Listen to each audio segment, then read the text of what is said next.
Nyuma yangu ni wachezaji wa QT kwa upande wa wanawake wakipiga jaramba kuelekea mchezo wa kesho wa nusu fainali ya Dareva Ligi 2025. Ni mechi namba 3 ambapo mchezo wa kwanza walipoteza, lakini mchezo wa pili walishinda, na kesho ndio mchezo wa maamuzi.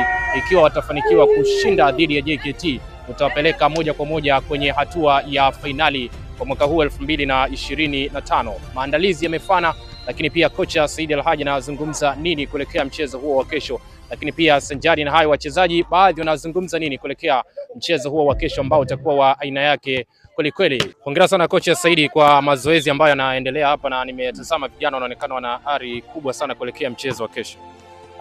Kwa kweli asante sana. Kwa muda huu sasa tunaendelea na training ya kujiandaa na nusu finali dhidi ya JKT.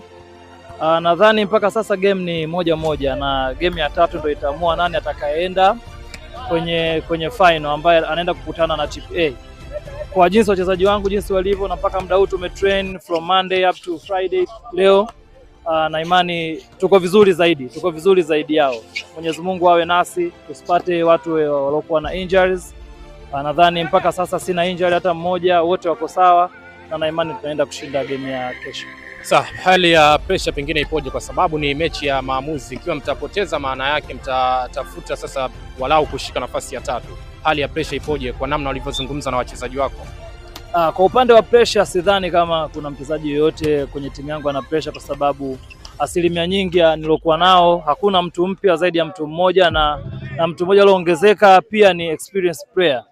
Kwa kuongelea ni mchezaji middle blocker kutoka Uganda, ameshacheza mashindano mengi na makubwa. Kwa upande wa watu ambao walikuwepo tokea mwaka jana na miaka miwili ya nyuma iliyopita, wote wana uwezo wa kuhimili aina yoyote ya game. Kuanzia game ya kwanza mpaka sasa, na imani kila mtu yuko sawa na hana pressure yoyote ya game. Pengine sasa umejipangaje kuhakikisha hata makosa ya kiufundi hayawezi kutokea kiwanjani? Lakini pia kwenye mchezo wa kwanza dhidi ya JKT ambao mlipoteza, kulitokea na kosa la rotation fault, mtafaruku kulitokea baina ya wachezaji, benchi la ufundi, lakini pia hata waamuzi.